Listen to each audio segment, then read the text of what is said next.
नमस्कार. समोर आपलं नेचर झालं मॅनेजमेंट ऑफ प्रिन्सिपलचं. नेचरमध्ये म्हणजे आपण बघितले की मॅनेजमेंट ऑफ प्रिन्सिपल काय काय करतात ते आपण बघितलं. सो याच्यामध्ये आपल्याला सिग्निफिकन्स बघायचे. सिग्निफिकन्स म्हणजे काय असतं? इम्पॉर्टन्स आहे ना. याला दुसराच शब्द इम्पॉर्टन्स असं सुद्धा वापरला जातो.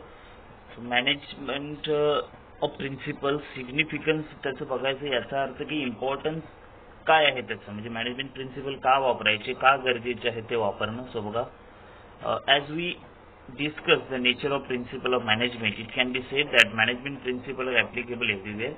As we discuss nature आपण बघितलं, त्याच्यामध्ये आपल्याला असं सांगितलं गेलेलं आहे की management principle are applicable everywhere, म्हणजे ते सगळीकडे वापरले जातात. So they are in a form of a pre determined solution for the problem which are अकेरिंग.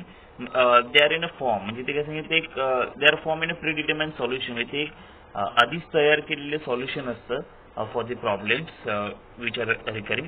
म्हणजे प्रॉब्लेम तुम्हाला येत आहेत त्याचं ऑलरेडी एक सॉल्युशन बनलेलं आहे, ते म्हणजे प्रिन्सिपल ऑफ मॅनेजमेंट. म्हणजे हे जर वापरले तर तुम्हाला प्रॉब्लेमचं सॉल्युशन लगेच भेटून जाईल. So they are guiding the manager, so it is important for every manager to know them. So they are guiding the manager, म्हणजे ते काय करतात, मॅनेजरला गाईड करतात. सो याचा अर्थ it is important for every manager to know them. मग ते प्रत्येक मॅनेजरला गरजेचं आहे शिकणं, म्हणजे माहिती असणं गरजेचं आहे. का? कारण त्याने आपल्याला गाईडलाईन प्रोव्हाइड होते. So in every type of organization or a group activity, one need to apply the principle according to the nature, size, requirement of the organization. So in every type of organization, म्हणजे सर्व प्रकारच्या organisation मध्ये किंवा group activity मध्ये one need to apply the principles according to the nature, size and requirement of the organization. मग आपण nature नुसार, size नुसार आणि रिक्वायरमेंट नुसार ऑर्गनायझेशनच्या आपण ते वापरू शकतो. कुठल्याही टाइप्स ऑफ ऑर्गनायझेशन असू द्या किंवा कुठलीही ग्रुप ऍक्टिव्हिटी असू द्या, तुमच्या गरजेनुसार तुम्ही ते प्रिन्सिपल वापरू शकता. So this principles are tested and practice world wide for many years. हे जे प्रिन्सिपल आहेत ते टेस्टेड आहेत आणि प्रॅक्टिस आहेत वर्ल्ड वाईड, है ना. म्हणजे ते जगामध्ये त्याची खूप सारा अभ्यास केला गेलेला आहे, ते खूप वेळा प्रॅक्टिस केले गेले, त्यांची टेस्ट सुद्धा खूप झालेली आहे. So therefore it is important to study the significance or importance of management principle with the help of the following point. मग याचा अर्थ आपल्याला त्याचं सिग्निफिकन्स सुद्धा शिकणं खूप गरजेचं आहे. म्हणजे इम्पॉर्टन्स त्याचा जो आहे कोणाचा मॅनेजमेंट प्रिन्सिपलचा, तो सुद्धा शिकणं खूप गरजेचं आहे ना. सो बघूया आपण significance of management principles. So बघा काय सांगितलं त्यांनी significance of management principle. So पहिलं दिले त्याने बघा, provide useful insight to managers, है ना. दुसरं दिले त्यांनी helpful in efficient utilisation of resources. Third देतात सायंटिफिक डिसिजन. फोर्थ देतात understanding the social responsibility. Fifth देतात encourages research and development R&D. Six देतात help to coordinate and control. आणि 7 दिलेला आहे डेव्हलप ऑब्जेक्टिव्ह अप्रोच, है ना.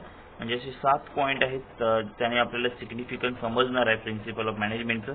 म्हणजे आपण मॅनेजमेंट प्रिन्सिपलचं महत्त्व आपण याच्यातून शिकून घेणार आहे. सो बघा पहिला पॉईंट दिला त्यांनी, provide a useful insight to managers. म्हणजे काय रे, की प्रिन्सिपल ऑफ मॅनेजर हेल्प करतात मॅनेजरला टू अंडरस्टँडिंग द ऑर्गनायझेशन, है ना. युजफुल इनसाइट मॅनेजरला प्रोव्हाइड करतात, म्हणजे it help to manager to understand the ऑर्गनायझेशनला अंडरस्टँड करण्यासाठी मदत करतात. The study of this principles help to improve the understanding of the situation and problems. To study this principles, the study of this principle, okay sorry, या प्रिन्सिपल्सला जर आपण study केलं, helps to improve the understanding, मग ते आपलं understanding improve करण्यासाठी मदत करतात. सिच्युएशन, प्रॉब्लेम्स जे असतात त्यांना अंडरस्टँड करण्याची अंडरस्टँडिंग जी आहे ती इम्प्रूव्ह केली जाते.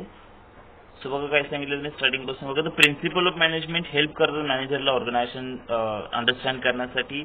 आणि जर आपण स्टडी केलं तर ते आपलं प्रॉब्लेम किंवा सिच्युएशन अंडरस्टँड करण्यासाठी आपल्याला त्याची खूप मदत होते. म्हणजे प्रॉब्लेम येण्याच्या आधीच तुम्ही ओळखून जाता की असा प्रॉब्लेम येऊ शकतो. So it further help to manager to find out a solution to the problem and handle situation. It further help the manager to find out the solution. तो मॅनेजरला मदत करतो सॉल्युशन फाइंड करण्यासाठी प्रॉब्लेमचा आणि हँडल करायला situations. So management principle are an outcome of experience of various professional people. So management principle हे कसा बनलेला हे एक्सपिरियन्स आहे जे प्रोफेशनल पीपल्स जे आहेत त्यांचा हा एक्सपिरियन्स आहे. The use of this principle helping manager about a manner in which they he should act different situation. मग यूज ऑफ दिस प्रिन्सिपल याचा जर आपण वापर केला तर तो मॅनेजरला हेल्प करतात की डिफरंट सिच्युएशन मध्ये आपण कसं ऍक्ट केलं पाहिजे त्यांना कसं वागलं पाहिजे हे आपल्याला समजतं. So this type of timely guidance reduce the wastage of resources. मग हा जो टाइमली गायडन्स आहे तो रिड्यूस करतो वेस्टेज रिसोर्सेसचा जो वेस्टेज आहे म्हणजे आपले जी साधन संपत्ती आहे तिचं आपण वेस्ट होऊ देत नाही ते आपल्याला थांबवण्यासाठी मदत होते जर तुम्ही प्रिन्सिपल वापरलेत तर हे. And goals can be achieve in a appropriate manner. आणि तुमचा जो गोल आहे तो तुम्ही चांगल्या प्रकारे अचीव करू शकता. तुम्ही ॲज अ मॅनेजर जर काहीतरी करण्याचा प्रयत्न करताय आहे ना तर तुम्ही ते इझिली करू शकता. म्हणजे काय करतोय provide a useful insight to manager. हा युजफुल इन्साइट प्रोव्हाइड करतो कोणासाठी मॅनेजरसाठी. काय सांगितलं त्यांनी principle of management help the manager to understand the organisation. म्हणजे हा मॅनेजरला ऑर्गनायझेशन अंडरस्टँड करण्यासाठी मदत करतो. म्हणजे सिच्युएशन प्रॉब्लेम जे असतात ते अंडरस्टँड करण्यासाठी मदत केली जाते. त्याचबरोबर सिच्युएशन हँडल करण्यासाठी प्रॉब्लेम सॉल्व्ह करण्यासाठी मदत केली जाते. आता हे मॅनेजमेंट प्रिन्सिपल एक्सपिरियन्स जे एक्सपिरियन्स आहे प्रोफेशनल पीपल्स आहेत त्या लोकांचा हा एक्सपिरियन्स आहे. So the use of this principle helping manager about a manner in which act different situation. म्हणजे त्या डिफरंट सिच्युएशन मध्ये कसं वागलं पाहिजे हे आपल्याला प्रिन्सिपल्स वाचल्यानंतरच समजतं. आणि त्यांनी त्याचबरोबर आपला जो वेस्टेज आहे ते रिड्यूस होण्यासाठी सुद्धा याचं मदत होते. म्हणजे काही जर एखादा पार्क तुम्ही बनवल्यानंतर जो काही भाग राहून गेला तुम्ही वेस्ट म्हणून फेकून देणार तर ते चुकीचं आहे. त्यापासून आपण दुसरं काहीतरी बनवू शकतो त्याच्यासाठी काम चालू करा हे आपल्याला प्रिन्सिपल ऑफ मॅनेजमेंट सांगतात आहे का नाही. शाबास म्हणजे सोपा आहे पहिला. सो बघा त्याच्यानंतर त्यांनी सेकंड दिलेला आहे helpful in efficient utilisation of resources. Helpful in efficient utilisation of resources म्हणजे काय सांगतात ते बघा. In every organisation 2 types of resources are used आहे ना. कुठलाही ऑर्गनायझेशन असू द्या 2 प्रकारचे रिसोर्सेस वापरले जातात. एक आहे फिजिकल आणि दुसरं आहे ह्युमन रिसोर्सेस आहे ना. आता फिजिकल रिसोर्सेस मध्ये कोण कोण आलं तर मटेरियल मशीन्स आणि मनी. आणि ह्युमन रिसोर्सेस मध्ये काय आलं मॅनपॉवर आहे ना. ह्या रिसोर्सेसचं इफिशियंट युटिलायझेशन कसं करायचं आहे ना. युटिलायझेशन म्हणजे समजतं ना वापर पण इको मध्ये आहे ते. So helpful in efficient utilisation of resources म्हणजे काय सांगितलं त्यांनी की रिसोर्सेस कसे चांगल्या प्रकारे वापरायचे हे आपल्याला प्रिन्सिपल्स शिकल्यानंतर समजतं. म्हणजे त्यांनी सांगितले की आपल्याकडे 2 प्रकारचे रिसोर्सेस असतात. एक फिजिकल रिसोर्सेस आहे म्हणजे मटेरियल मशीन आणि मनी आणि ह्युमन रिसोर्सेस आहे म्हणजे manpower. So the basic principle of management is to make a proper balance between these resources by putting them to optimum use and control the wastage of the resources. बघा the basic function of management is to make the proper balance between these resources by putting them to optimum use and control the wastage of resources. म्हणजे basic function जो आहे मॅनेजमेंटचा is to make a proper balance करायचं आपल्याला between these resources by putting them to optimum use है ना. म्हणजे त्याचा जास्तीत जास्त चांगल्या प्रकारे आपल्याला यूज करून वेस्टेज कंट्रोल करून आपल्याला म्हणजे ऑप्टिमम यूज आणि वेस्टेज यांच्यामध्ये चांगला बॅलन्स आणायचा की वेस्टेज 0 असलं पाहिजे. सो बघा while maintaining the discipline and healthy working environment the management always gives the techniques and principles. while maintaining the discipline म्हणजे डिसिप्लिन मेंटेन करून आणि हेल्दी एन्व्हायरमेंट मेंटेन करून वर्किंगचं मॅनेजमेंटने काय केलं पाहिजे टेक्निक्स आणि प्रिन्सिपल्स वापरले पाहिजेत. To help in establishing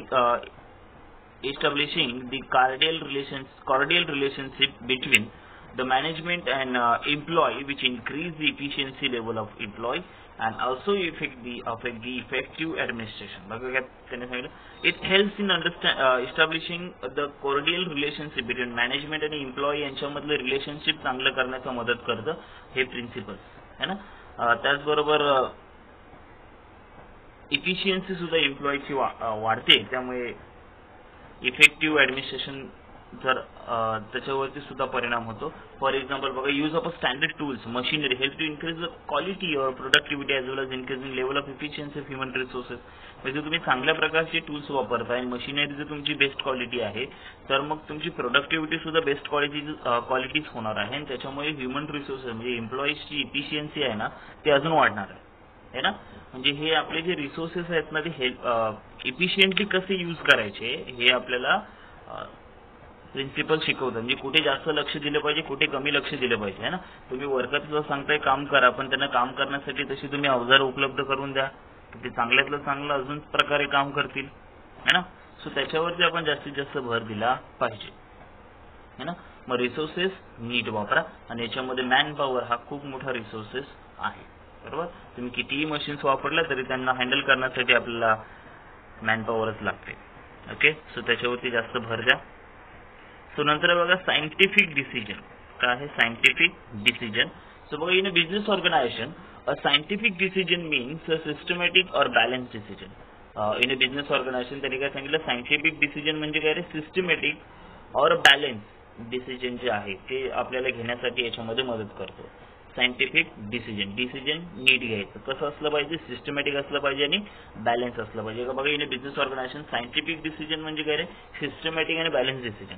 so principle train the manager to handle the critical situation tactfully, otherwise the manager have to work always with the trial and error method. So principles जे आहेत ते train करतात मॅनेजरला to handle the critical situation tactfully. Otherwise काय करायला लागायचं की trial आणि एरर बेसिसवरती काम करायला लागायचं, त्या मेथडवरती काम करायला लागायचं आणि ते चुकीचं आहे ना.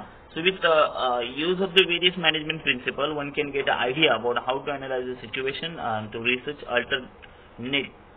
alternative option and their result. So मग तुम्ही various principles वापरल्यानंतर तुम्हाला आयडिया भेटते की how to analyze the situation कशी analyze करायचे, to search alternative options and their result. Alternative options search करण्यासाठी, त्यांचे result search करण्यासाठी आपण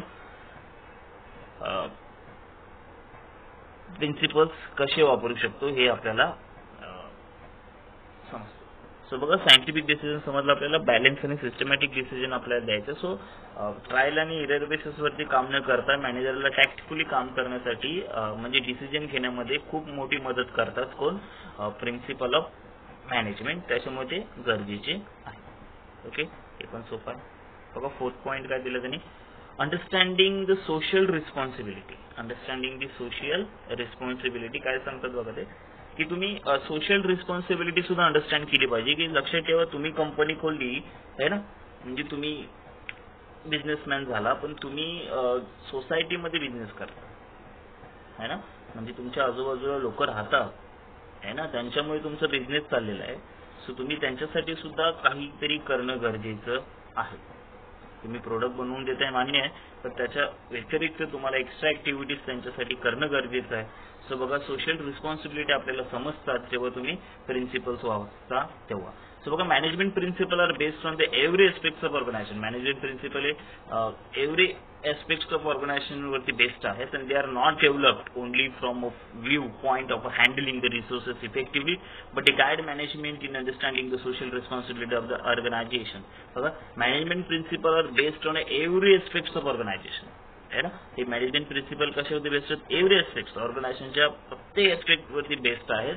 So they are not developed only from a viewpoint of handling the resources effectively, but to guide the management in understanding the social responsibility of organization. म्हणजे ते फक्त resources कसे handle करायचे याच्यासाठी बनवले गेलेले नाहीयेत, तर ते आपले रिस्पॉन्सिबिलिटी, सोशल रिस्पॉन्सिबिलिटी मॅनेजमेंटनी कशी सांभाळली पाहिजे याच्यासाठी सुद्धा ते बनवले गेलेले आहेत. So that they can focus on providing quality product of reasonable price. So त्याच्यासाठी त्यांनी फोकस केलं पाहिजे कशावरती, की क्वालिटी प्रोडक्ट द्यायचे रिझनेबल प्राइस वरती. रिझनेबल म्हणजे एकदम स्वस्त दरामध्ये. So avoiding the artificial monopolistic situation in the market. So avoid करून आर्टिफिशियल मोनोपोलिस्टिक सिच्युएशन जे आहे मार्केटची ती अवॉइड करून fair competition, fair remuneration, change in environment, healthy working place, standard tools and machinery है ना, याच्या सगळ्यावरती आपण काम करणं गरजेचं आहे. सोशल रिस्पॉन्सिबिलिटी, वर्कर्स लोकांना चांगल्या पद्धतीमध्ये काम करायला द्या. ते सुद्धा ह्युमन बिईंग्सच आहेत आणि त्यांच्यामुळे तुमची कंपनी चालते. सो त्यांना बॅड बिहेवियर त्यांच्याबरोबर आपला दाखवायचा नाहीये है ना, त्यांना बॅड वागणूक देऊ नका तुम्ही. सो बघा क्वालिटी प्रोडक्ट त्यांनी काय सांगितलं की सोशल रिस्पॉन्सिबिलिटी सुद्धा पाहणं आपल्याला गरजेचं आहे. म्हणजे क्वालिटी प्रोडक्ट रिझनेबल प्राइसवरती स्वस्तात स्वस्त मिळवून द्या. आर्टिफिशियल मोनोपॉलिस्टिक सिच्युएशन मार्केटमध्ये आणायची होऊ द्यायची नाही है ना, म्हणजे स्वतःहून घडवायची नाही की साठेबाजी वगैरे केली जाते, तसलं काही करायचं नाही. की मोनोपॉली तयार करा पण ते बेस्ट क्वालिटीचे असू द्या, फ्रॉड वगैरे तसलं काही करू नका.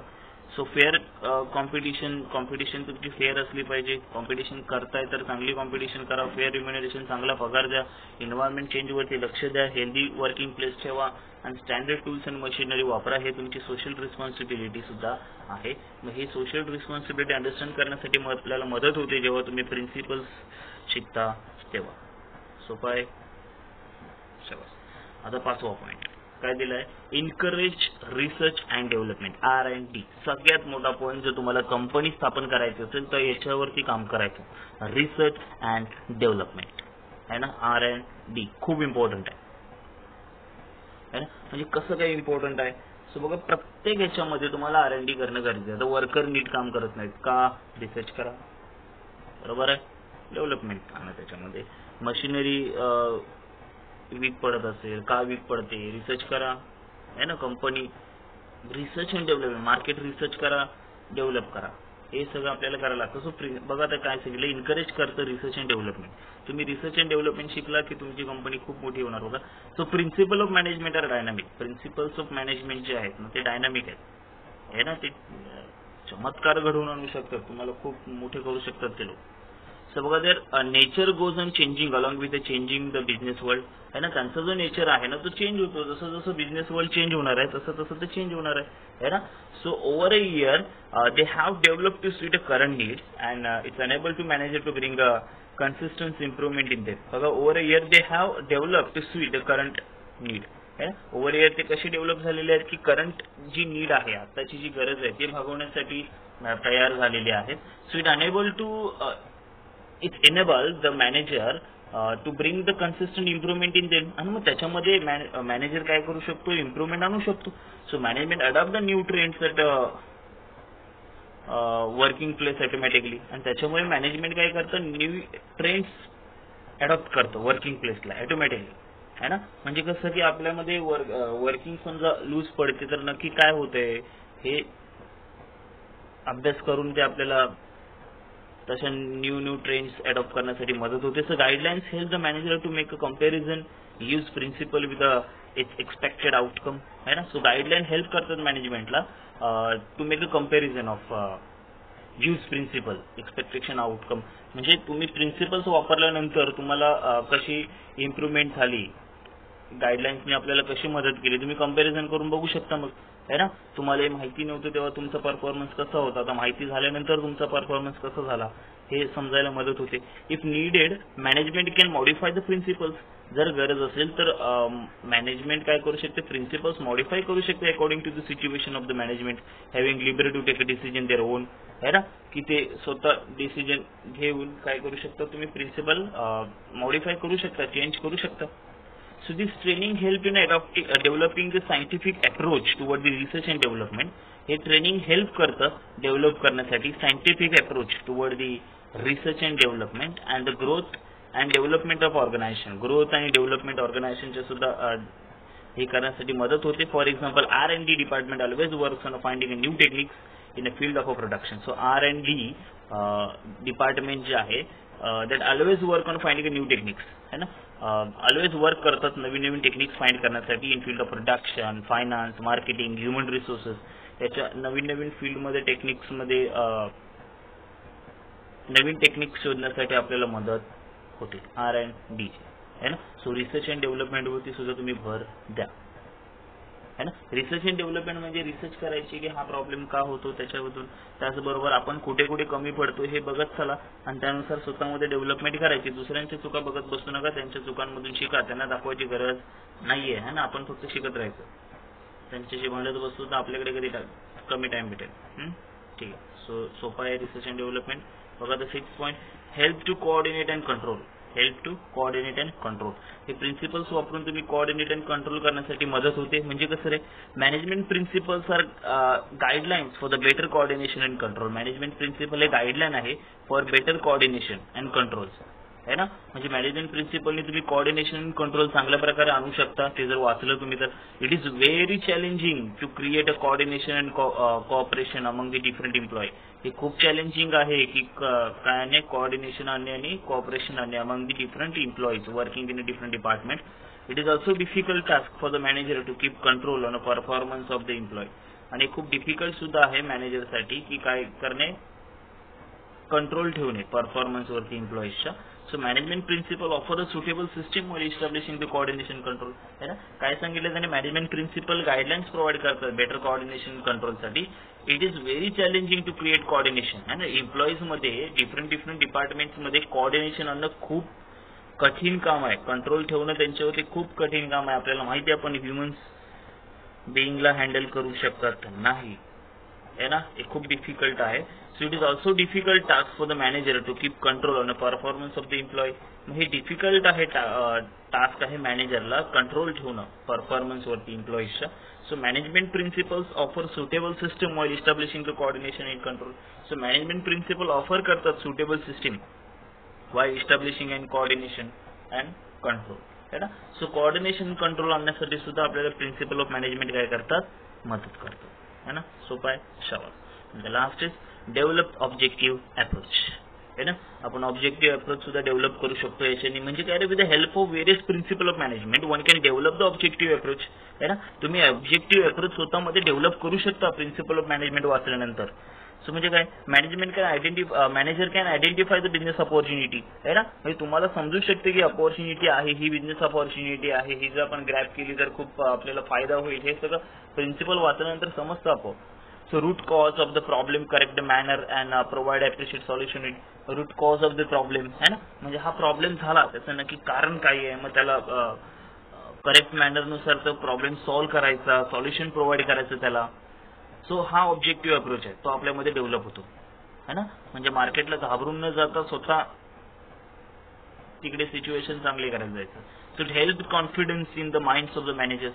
सो याच्यामुळे काय होतं, कॉन्फिडन्स येतो मॅनेजरच्या माइंड्समध्ये है ना. म्हणजे काय त्यांनी सांगितलं डेव्हलप ऑब्जेक्टिव्ह अप्रोच मध्ये की प्रिन्सिपल ऑफ मॅनेजमेंट आपल्याला हेल्प करतात ऑब्जेक्टिव्ह अप्रोच डेव्हलप करण्यासाठी. म्हणजे अपॉर्च्युनिटी ग्रॅब करणे, आयडेंटिफाय करणे, प्रॉब्लेमचा कॉज काय आहे, त्याला करेक्ट मॅनरमध्ये बघा प्रॉब्लेम करेक्ट मॅनरमध्ये नक्की प्रॉब्लेमचं कारण काय आहे किंवा ॲप्रोप्रिएट सॉल्युशन काय येणार मग त्याच्यावरती है ना. सो यांनी आपला कॉन्फिडन्स बिल्ड होतो मॅनेजरच्या माइंडमध्ये है ना. सो हे सिग्निफिकंट, याच्यासाठी आपल्याला प्रिन्सिपल ऑफ मॅनेजमेंट पाहिजे.